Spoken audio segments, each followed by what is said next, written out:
The Last Jedi released to the highest rated reviews in Star Wars history. I went to it expecting a masterpiece. When I returned home, my girlfriend asked, "So are you on Cloud 10?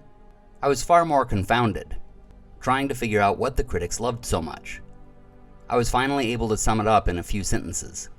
It's the ultimate movie about Hollywood.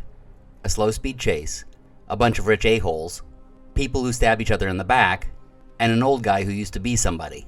To elaborate a little more, I said imagine a horror flick where a group of people are trapped in a basement, and the killer upstairs is going to kill them soon. So they go to a phone and call their friend who owns a bar to ask for help. That friend can't. She's too busy killing her employees. Union dispute. She tells them someone else who can help. The people in the basement could try to call someone else, but instead, two of them climb out a window. The killer doesn't notice them, so they could come back and simply help everyone else get out of the basement, but for some reason they don't do that.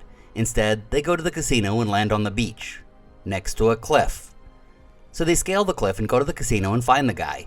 But they're arrested for illegal parking, and I just gave up at that point. Star Wars has always had so much potential, but Lucas and Kennedy just kept running into walls.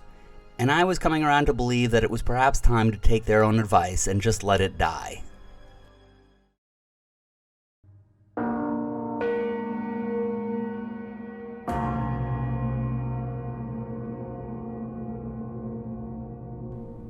Endings are often about passing that point of no return, the deconstruction of everything you've built up to the present, the realization that you will never go back. It begins with Luthen's conversation with Lonnie. He pressed an emergency button so important he didn't even know if it would work. I always wondered if it would work. The verbal sparring which follows is one of each man trying to get the other to commit before he reveals his own hand. Throughout this scene, and all future scenes with Luthen, something to bear in mind is that Stellan Skarsgård suffered a stroke between the two seasons. As a result, he had difficulty memorizing lines, so he had an earpiece with someone whispering every line to him, then he repeated it. That adds a whole new level of respect for his acting. Anyway, as they talk, Lonnie doesn't realize that the combination of the information he has and the fact that Miro is on her way to Luthen's shop means he's doomed. Luthen will have to go back to his shop to destroy the comm system, which means he can't help Lonnie escape. He could send him with Clea, but Lonnie's higher profile and would risk the information escaping. And so Luthen tells Lonnie something which seals his fate. Yavin. The moment Luthen said that word, Lonnie would not be leaving that bench alive. As Luthen leaves, the shot from above creates a dizzying view that makes the world feel upside down.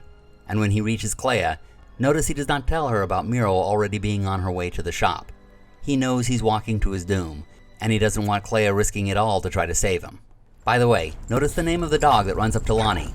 Biggs, come here, boy. Always a man's best friend. Back at the shop, the inevitable happens. Luthen faces Dedra. From a story perspective, this is the perfect resolution. When you have multiple protagonists and antagonists, you want each of them to connect with someone from the other side. Cyril had Cassian, and Dedra had Luthen. Luthen himself in this moment seems to keep wondering how much he should bother with the ruse. But he goes along with it because he can use it. He does so by showing off the ancient knife, the weapon he will use for his own demise. Their verbal sparring has a triple meaning, one for each of the characters and one for the audience. Is it real? We still don't know. The tension mounts. And when Dedra brings out the Starpath unit, the story comes full circle. It's the object which launched the story to begin with, and something Luthen left behind, a rare slip-up for him. The two partake in more of the verbal sparring I spoke of earlier. This time, Luthen has no way of winning, so his best option is to leave her with some jabs, and he does so by using her own words and beliefs against her. As he said at the beginning, he knew her, even though she had not known him, the reverse of the Cyril and Cassian dynamic. And I've known you all along. Hardly seems fair. You disgust me. Now you're too late. At the beginning of this episode, we saw a shot of Clea that made her look extra young. Up to this point, we always saw her as a harsh adult whose hard edges rivaled Luthen. But now, with the lighting and the makeup and the actress's expression, she looks like a kid. Tuck your shirt in. This sets up what will be mostly a flashback episode. It's a kind of timing that works well for a story because it provides context for the final stretch. I need the end game. We're getting to that, Luthen! By cutting to Luthen and Clea's past just before the climax, we're given how it all began so it's fresh in our minds as we lead into the conclusion. This is further emphasized in the present with the shop being torn apart. and Clea hiding in the worn-down safe house. Everything that was established is passing the point of no return. I mentioned in an earlier episode how much of this series is about the choices of parenting and how it affects the ones they raise. And though Luthen is not Clea's biological father, he in essence made her who she is, for good or ill. He raised her as a killer. But as we saw in the flashbacks, that killer instinct was already strongly within her after her people were murdered. So he was mostly guiding her. He also influenced her in ways she will never be able to describe. And when it comes time, she has to use everything he taught her to take down the most important target, himself. Her movement through the hospital is a masterclass in establishing space and locations, then using the blocking to show how the character accomplishes what she is doing. And maybe it's because of my experiences, but I find this whole bit with Granny E.T. so adorable. And when they cut back to her, check out the closed captions. Jesus, even the subtitles to this show are awesome. Anyway, when she gets to him, Clea closes the windows so she has a moment alone before she does what needs to be done. Luthen has not only been her adoptive father, but the father to the rebellion, the one who moved so many people to action. When Luthen dies, it will be up to Clea and the others of the rebellion to carry on not only his message, but everything he stood for. I can't help but wonder how much of this consciously or unconsciously came from Tony Gilroy and his brothers. Oftentimes, we don't even realize how much of our real lives we place into our stories. They had an interesting relationship with their father, Frank Gilroy, who was a writer and producer himself that won a Tony Award and a Pulitzer. He was also a novelist and worked in film and television, about which he wrote 2 books. Much of his work was about families and politics. His play Contact with the Enemy was based on his experiences in World War II as a soldier when he witnessed the remains of a concentration camp. The play goes on to not only implicate German soldiers, but society as a whole, which allows fascism to fester. Though highly successful, Frank wanted to hide his children from the hectic life of show business, moving them to upstate New York. It worked for a while, as Tony initially went into music, and his brothers went into other things. But they found their way back. They got to know some of Frank's connections, including William Goldman, perhaps the most famous screenwriter of all time. Some of Tony's first jobs were in assisting Goldman, and he grew so close to him that when the writer died, Tony and his brother helped plan his funeral. You can see and hear the influences of both Goldman and Tony's father in Tony's work. I'll let Tony explain it further. My father was, he was essentially a real gambler, and I mean a real gambler, and then he gambled on his career. He really needed risk and really needed to, he needed to constantly, he needed to risk everything all the time. In what way? Independent films, independent attitudes, mortgaged the house to make a movie, huge successes, big, we're rolling in it. And the term of art in our house was luxurious insecurity. We're living large, and he used to come out to Beverly Hills Hotel with, and he'd check in and he wouldn't have the money to pay for the hotel, and the concierge was a pal of his, and he'd get it, he'd have to stay out until he got a job to cover, come back, hit it big, knock it out. And it's a roller coaster, a real roller coaster. When I finally went to writing screenplays, scenes and being a dramatist, I was like, I felt at home. I felt like all the weird things I'd ever done in my life and all the weird jobs I'd ever had and all the crap I'd done that was so weird, all made sense. Frank Gilroy died in 2015, while Tony was helping with an upcoming film called Rogue One.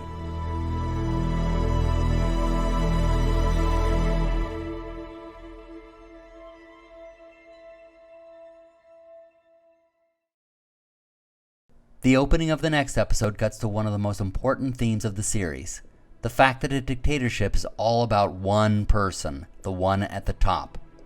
But it promises power to others who support that one person. Many clamor to help that one individual, but, as Gandalf says, there is only one Lord of the Ring, and he does not share power. Though that is from a different franchise, it speaks truth to the same subject. Authoritarian regimes allow only one leader, and anyone who thinks he or she is going to share in that glory is only fooling him or herself.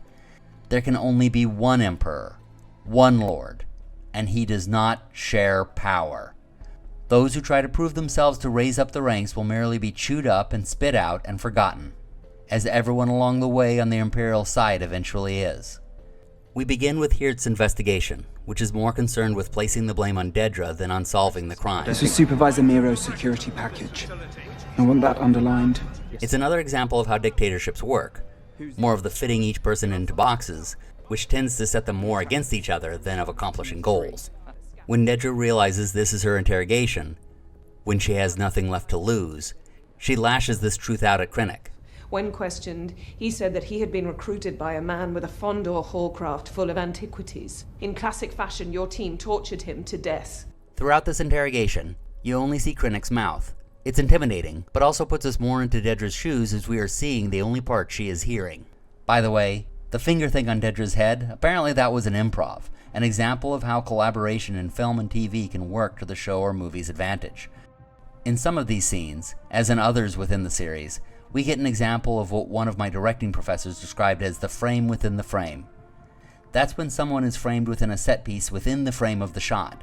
It can be an aesthetic choice, but sometimes it also serves to cause one to feel trapped within a space, such as Dedra in her cell. In this same scene, we go inside the cell to see Dedra's last investigative consideration. The camera slowly moves in on her. This is an effective device to express how one might be thinking. Obviously, we can never go inside one's brain, but by pushing in on that person's face, we subtly express to the audience that this is an important thought of that character. Go back. Pull the old Axis files. There was a radio on Ferrix, and her Krieger had one. We found several of them. They then cut to a shot down on her where her makeup is removed, and she looks haggard. She may have come up with a solution, but she's still defeated and weak. We move on to the final climax. I need the end game. I'm getting to it, Luthen! So the rebels and Imperials track down Clea, who's the only one who has the information about the Death Star. It's the final conflict. Cassian and his group arrive there first and get the information. Now the conflict is laid out clearly. As the Imperials land, the rebels have to get out with the information. The one issue with this section is that Clea has given up and wants to stay. This is a problem in the writing, as they have firmly established that anyone who is captured by the Empire will probably be forced to talk. Clea herself went to great pains to get into the hospital to spare her adopted father from that fate.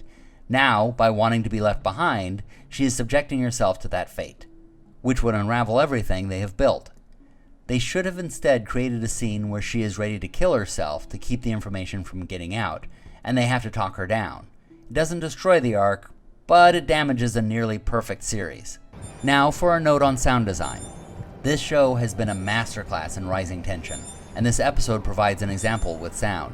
Notice how they bring in the sound of the PKE meter, Imperial detector, just a moment before they show how close the Imperial team is getting, along with the rising music.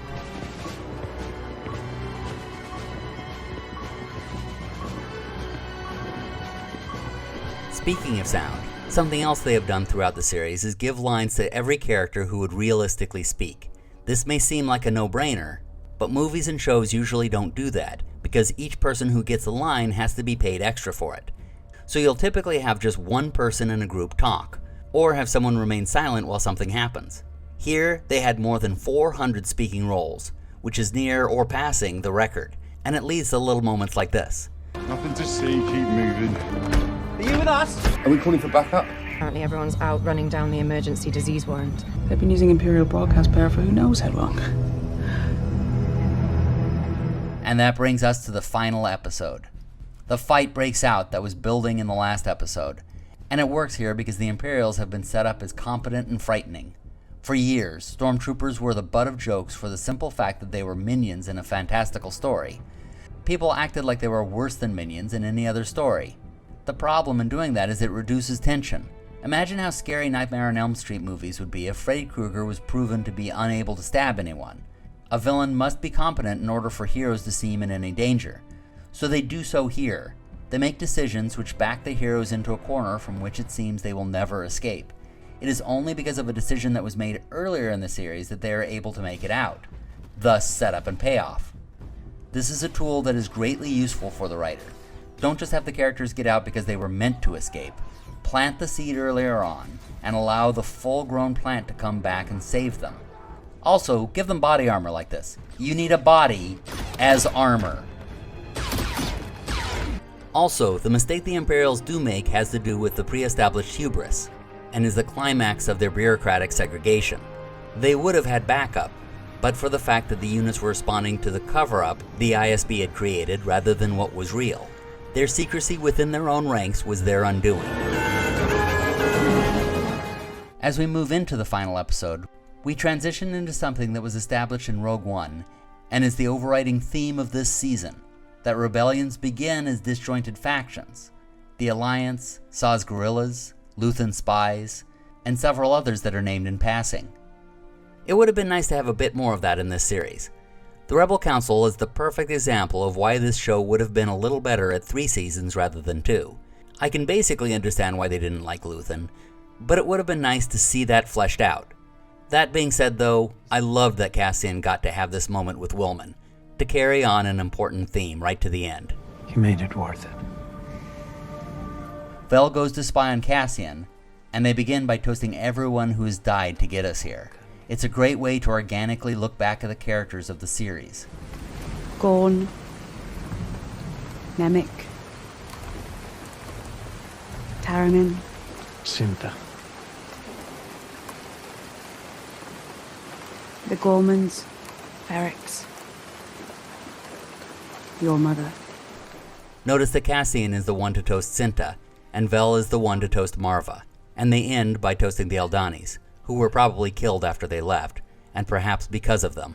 Then Vel completes her character arc by opening up to Cassian, and flat out telling him that she was supposed to spy on him. Mon wants to know if your Luthen story is real. She had begun the story by protesting to Luthen about letting Cassian in on their plot. Now she's dropping everyone's pretenses and talking with him openly. It is the action which separates the rebellion from the Empire, and why they will ultimately win. While the Imperials continue to separate everyone into boxes, the rebels now open up to one another, the basic separation of free societies and autocracies. Everyone on the Imperial side who knew about the rebels' learning of the Death Star plans is in prison, dead, or soon to be. Those on the rebel side who have learned about them are now talking. Some are even dropping their walls in the interest of unification. This is Vel's biggest heroic action. It's not a big action scene where she kicks someone's ass, it's bigger than that. Tell me what she said. She then brings Clea, her former rival, in from the rain. Sometimes character arcs in the form of multiple characters, and this is one of those times, ending their rivalry by solidifying a line spoken by the man who brought them together. I have friends everywhere. The Imperials, meanwhile, hear the transmission from the rebels. Nemik's message getting out and spreading. Once again, this connects the beginning of the series to the end, and expands the message of the series to something bigger than the sum of its parts, or anything we're dealing with right now. It's a perfect way to draw us into the end of the storyline for the ISB agency we've been following. Notice the last line that Pendergast hears as he is fearfully facing his own fate. Authority is brittle. Oppression is the mask of fear. When Pendergast kills himself, there is no surprise from his subordinate, just a solemn and respectful bowing of the head. This is not a story of good versus evil, just a tragedy that civilization ever reached this point. And finally, we get one last reminder of Cassian's sister, who he was unable to save, thus explaining his desire to save everyone else he can while being willing to expend others in the process. We see the Alliance building up, an army undercover which will have to learn to work together. We see Malfi training a group of Pathfinders, which explains why Cassian is able to pull them together so quickly in Rogue One. We see all the characters we have grown to care about who have survived coming together. We see Mon Mothma's husband ultimately with their sister-in-law. This implies an affair, but it was the wrap-up of a subplot that was cut out. That of the woman's husband being carted off to an Imperial prison because he helped Mon Mothma get her speech out to the people. We see Dedra's fate, locked away in the Imperial work prison Cassian escaped from, discarded by the Empire she had always sought to support. And we see Cassian, striding forward toward his fate. It's refreshing to see a hero we can relate to and believe in, rather than one who has to be diminished, as so often happens in shows today. And it's all to the music that every opening theme has been building toward, slowly transitioning into the orchestral soundtracks of the original series. And finally, the quiet, subdued ending. Bix in a field holding the child of her and Cassian, looking off at the rising sun, and into the future where the child will reside. It's the fifth and final story about motherhood, the sixth about parenthood as a whole, bringing together perhaps the most cogent theme of this series: how we raise and influence others affects their futures, and, by extension, our own. It is a quiet ending, one which nails home its point through its silence.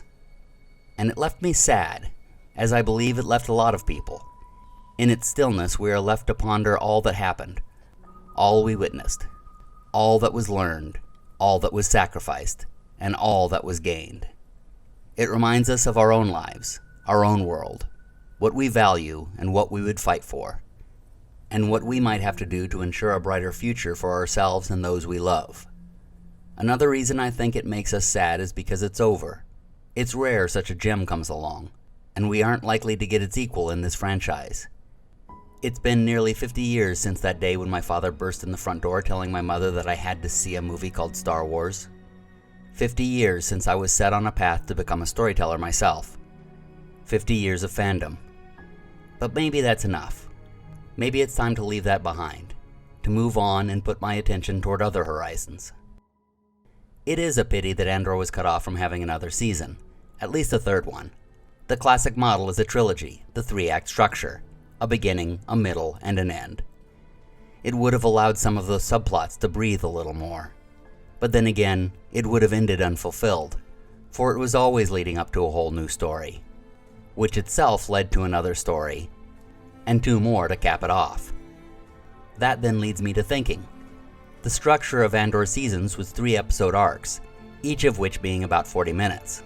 That means each arc was approximately 2 hours, the length of a movie.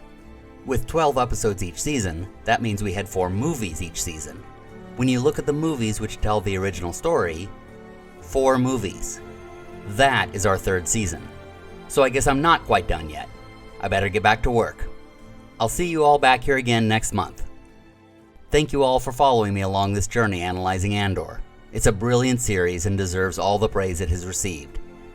And if you enjoy my views on storytelling, you may want to take a look at my books. The link is in the description. If you're a Star Wars fan, you might want to take a look at Relic Worlds. It's a mixture of Star Wars and Indiana Jones. You have all kept me going through this as well, even when I was being pulled away in many different directions. The support you've all shown has been so meaningful to me. It's a great reminder that we all have friends everywhere.